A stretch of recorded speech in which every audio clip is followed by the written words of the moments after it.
In this video, I'll show you how to fix Roblox Error Code 529. If you find this video helpful, don't forget to leave a like and subscribe. First, open your browser and search for Roblox Status.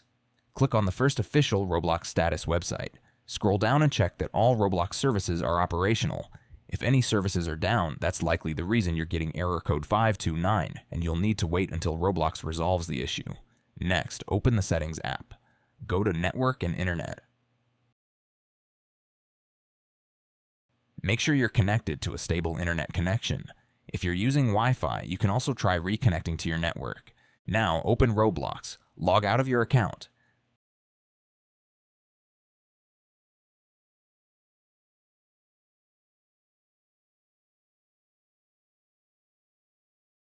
Then sign back in using your username and password and try joining a game again.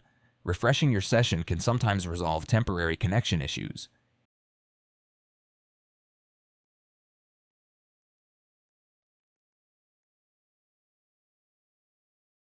If the error still appears, restart your computer. Once your PC has restarted, launch Roblox again and try connecting to a game.